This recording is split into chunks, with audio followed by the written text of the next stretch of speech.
Nord report the best information in the global internet. I encourage you to subscribe and like and invite you to watch.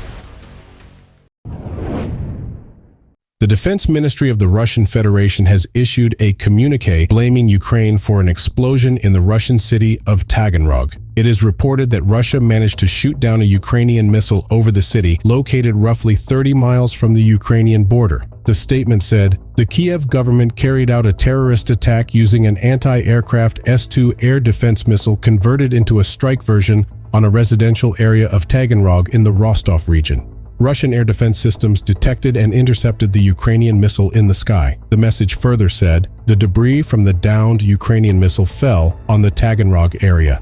As a result of the terrorist attack carried out by the Kiev government, several buildings sustained damage and casualties were reported among civilians.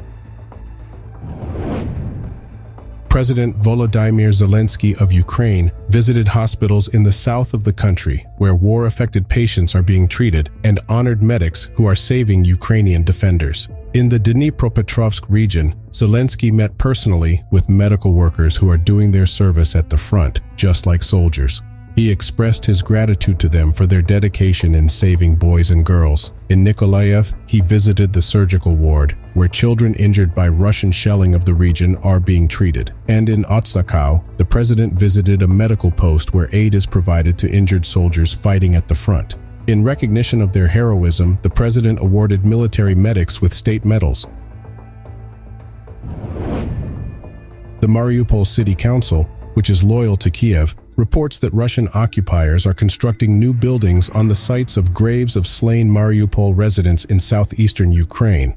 The city council, via Telegram Messenger, reports the discovery of the temporary burials, which have so far been found in various locations in the city, including near a construction site. According to them, the occupiers are literally ignoring the fact that they are building new facilities on the sites where victims of the conflict are buried. The Mariupol City Council points out that there are many temporary graves in the city, which neighbors and relatives of the dead dug in backyards and parks during the Russian blockade of the city. They stress that thousands of people died under the rubble of buildings, and thousands more were buried in mass graves or disappeared without news. According to preliminary estimates by the Ukrainian side, the death toll in Mariupol exceeds 22,000, but there is a possibility that the number is much higher. In addition, an advisor to the mayor of Mariupol, Petro Andriushchenko, also notes that amidst the destroyed buildings in the city,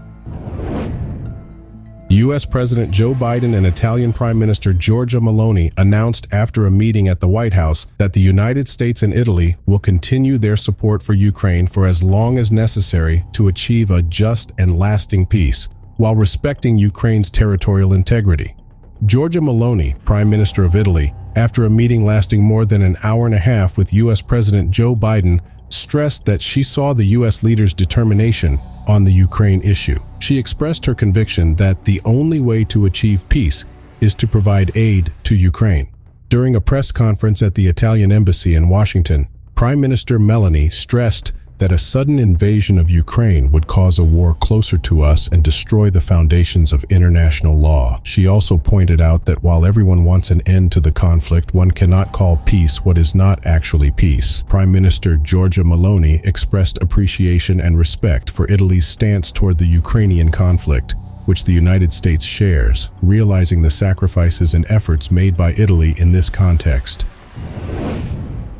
Ukrainska Pravda reports that the Russian aggressors are sending newly mobilized soldiers from the Russian Federation to the front who have not received combat training. According to the portal, about 110 mobilized Russian soldiers have arrived at a training camp in one of the divisions of the Russian occupation forces in Ukraine's Luhansk region. After providing them with equipment and weapons, the Russian command informed the newly arrived personnel that they would be integrated into the assault troops and would soon be sent to the combat area on the contact line. This suggests that Russian soldiers who have not received adequate combat training are being directly engaged in frontline fighting, which poses a threat for stability and security in the region. This practice could lead to increased tension and escalation of the conflict between Ukraine and Russia.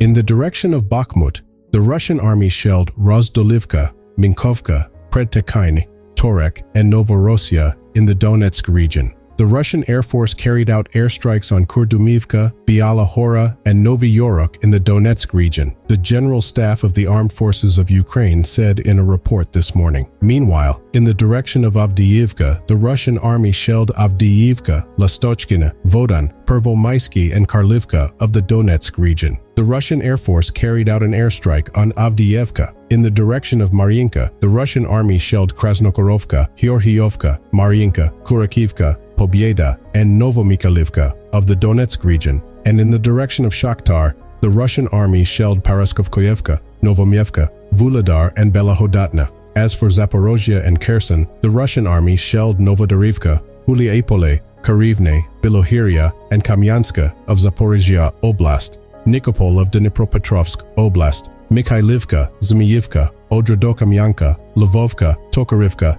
Antonivka, and Rozvos of Kherson Oblast. The Russian Air Force has carried out an airstrike on Novobislav in the Kherson region. Ukrainian troops are making progress on several sections of the front, but are not advancing in the west of Zaporizhia Oblast.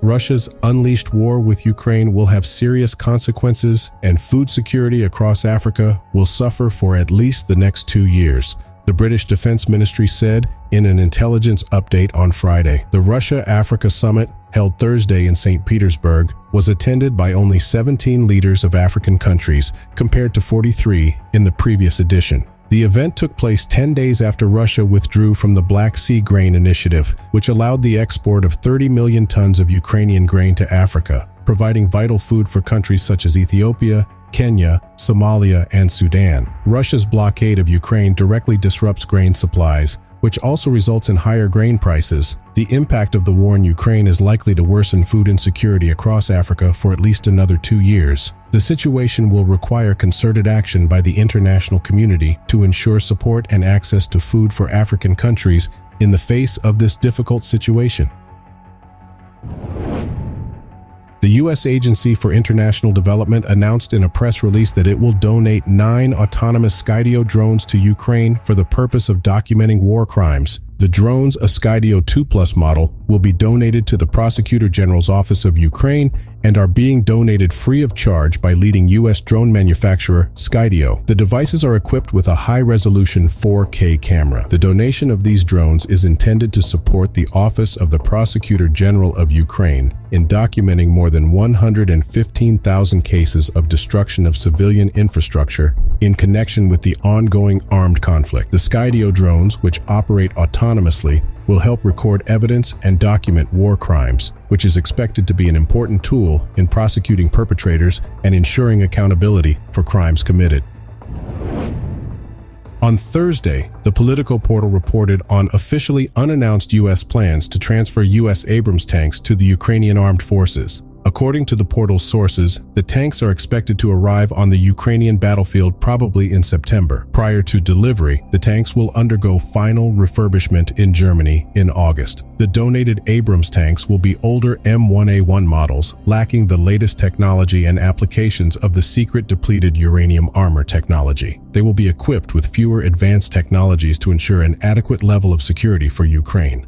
The first batch of tanks will include 6 to 8 units, and the U.S. plans to transfer a total of 31 Abrams tanks to Ukraine. In addition, the U.S. intends to begin training Ukrainian pilots on F-16 fighters even before the delivery of these combat aircraft, possibly by the end of the year. The U.S. is also working with European allies to establish repair facilities for heavy maintenance work, particularly in the repair of Abrams combat tanks and other heavy armored vehicles.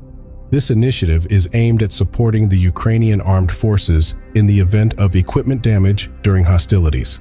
It's worth noting that these are plans that have yet to be officially confirmed, but signal increased U.S. cooperation with Ukraine in military support amid the ongoing counteroffensive.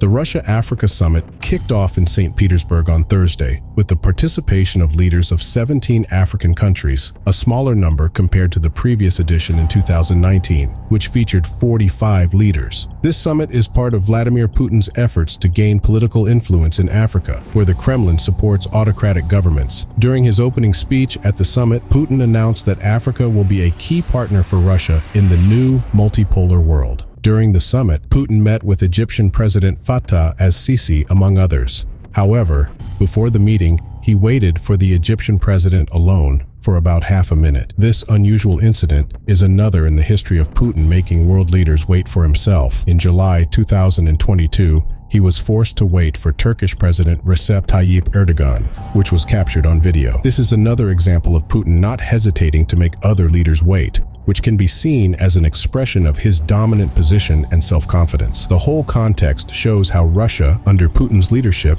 seeks to strengthen its position on the international stage, as well as to gain influence in various regions of the world, including Africa.